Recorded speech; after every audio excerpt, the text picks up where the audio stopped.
Le romantisme n'existe plus dans le football, les amis, c'est fini, c'est fini. La logique, on va dire, a été respectée, le gros a gagné face au petit. C'est dommage pour la beauté de ce sport, pour la beauté du football. On aime bien voir ce genre d'histoire un petit peu, c'est un peu des scénarios intéressants, tu vois. Séville n'a pas tenu jusqu'au bout, malheureusement. Débrief à chaud, c'est parti.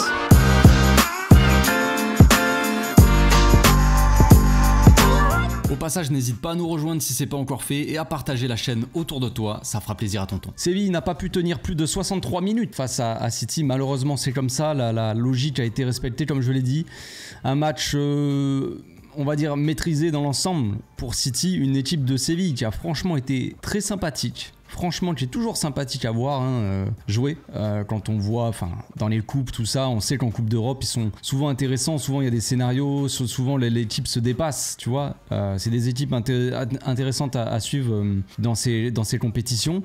Et encore une fois, ils ont failli. Ils étaient pas loin, franchement. C'est dommage. C'est dommage pour Séville parce que Neseri qui marque ce but de la tête, qui saute à 40 mètres de plus plus haut que les autres. Ça nous rappelle un but en Coupe du Monde. Franchement, c'était beau, l'histoire en tout cas était belle. Après on a très vite quand même vu que même juste après le but en fait, de la 30e jusqu'à la 45e on va dire, fin de première mi-temps, on a déjà vu que City commençait à pousser et que Séville commençait à vraiment descendre, vraiment se retrancher devant la surface, tu vois, et commençait à vraiment subir énormément. Donc c'est assez logique le résultat. On a vu un City quand même un peu moins flamboyant qu'à l'habitude. City qui sans De Bruyne forcément, sans Bernardo Silva, a un peu plus de mal à la création, maintenant qu'ils ont perdu en plus de ça Gundogan qui est venu chez nous, un peu moins flamboyant qu'on a vu, un peu plus statique aussi, avec un peu moins d'idées forcément.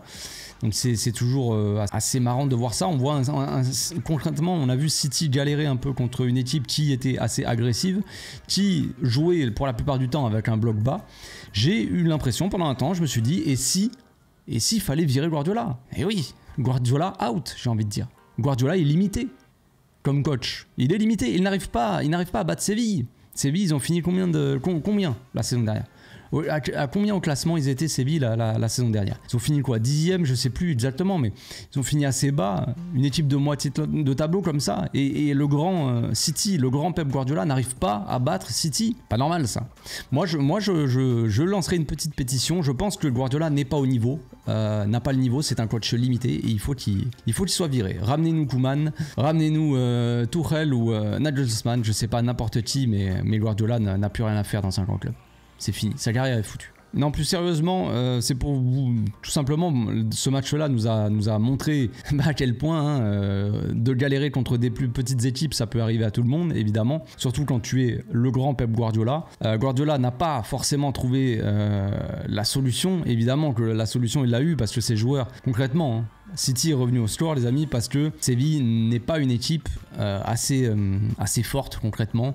C'est dit assez simplement, mais je vais détailler un petit peu après. Mais c'est pas une équipe assez forte pour gagner ce genre de match, tout simplement. Ils ont la hargne, ils ont l'agressivité, ils donnent leur vie sur le terrain et ça a fait la différence. Ça a fait la différence pendant une heure. Mais après, les organismes, ça commence à être un peu plus compliqué, ils commencent à être fatigués, ils peuvent plus mettre la même intensité, le même pressing, et après ils subissent. Et au bout d'un moment, ça rentre. Quand t'as des mecs devant comme Haaland, comme machin, bon après c'est pas lui qui a marqué, vous allez me dire c'est Cole Palmer. C'est Cole Palmer d'ailleurs qui a été peut-être un des meilleurs sur le terrain avec Rodri évidemment comme souvent. Donc Rodri qui encore une fois est monstrueux évidemment, Cole Palmer qui se baladait, franchement très très beau match de Cole Palmer, ce jeune chérubin. Ça fait plaisir de voir des petits talents comme ça dans des finales, des matchs aussi importants on va dire, et voir des jeunes comme ça qui performent, c'est aussi l'avenir, ça vient du centre de formation de City, tout ça pour les équipes comme ça, c'est toujours bien de former des jeunes et qui performent au haut niveau, c'est agréable, surtout que le joueur a un petit talent assez technique, c'est sympa à voir. Donc voilà, au bout d'un moment ça a lâché pour Séville, mais concrètement si Séville, tu leur donnes une condition physique, un effectif peut-être un peu plus large, tout ça pour qu'ils puissent faire rentrer des mecs qui ont autant de qualité, bah je pense pas qu'ils perdent ce match, tu vois. Ça c'est joué à des détails, évidemment c'est un match de coupe, c'est une finale, ça se joue en un seul match. C'est comme ça se joue à des détails. Si Neseri avait été un peu plus efficace, comme souvent Neseri,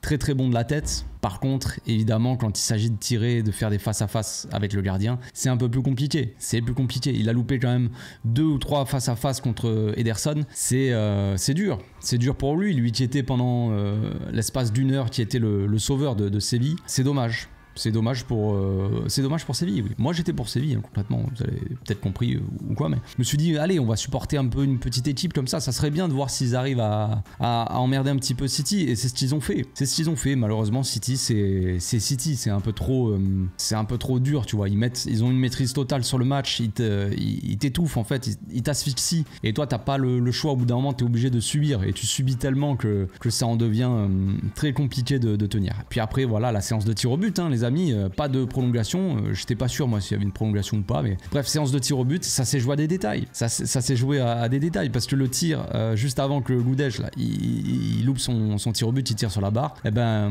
Bounou qui avait fait un match jusque là excellent, hein, concrètement, qui pouvait pas faire grand chose sur les pénaltys, mais il a dévié, la frappe est très bien tirée de, je crois que c'est Kovacic, je sais plus, qui tire à terre, ou non c'est Walker peut-être, je sais plus, qui tire à terre, et Bounou qui l'a dévié un tout petit peu, mais c'est bien tiré encore une fois, donc c'est compliqué pour d'aller arrêter ça, mais Bounou qui a été encore une fois excellent, qui confirme tout simplement qu'il est un des meilleurs gardiens européens, tout simplement, et voilà, c'est un peu dommage, voilà, c'est dommage pour Séville qui, ça aurait fait plaisir, tu vois, d'une petite équipe comme ça qui remporte une super coupe face à Séville, gagnant de la Ligue des Champions, c'est quand même quelque chose, tu vois. Surtout que City venait de perdre sa séance de tir au but contre Arsenal, tu vois, il y avait peut-être des doutes qui s'installaient, mais bon, c'est comme ça les amis. Pas de belle histoire comme ça du football, on retiendra plutôt la logique qui a triomphé là-dedans. Ce football peut-être un petit peu aussi froid, on peut dire ça comme ça, de City et de Guardiola, parce que quand on voit le football quand même, ce football là il y a quand même très peu de spectacle, c'est une masterclass tactique, tu vois, c'est des pièces, c'est vraiment un jeu d'échecs, tu vois. Généralement quand tu regardes le jeu d'échecs, tu t'emmerdes un petit peu généralement, sauf si t'es vraiment fan d'échecs, mais tu vois, donc c'est un peu chiant ce genre de match, ce genre de jeu en fait. City, moi, ne me plaît pas plus que ça quand je vois jouer City, j'adore Guardiola, tout ça, c'est assez fascinant de voir la maîtrise tactique qu'il y a, mais après pour le spectacle c'est sûr qu'on repassera largement. Voilà, c'est tout pour aujourd'hui, j'espère que mon petit débrief hors Barça vous a fait plaisir. On se retrouve demain pour une nouvelle vidéo, d'ici là portez-vous bien, passez une très bonne soirée, ciao.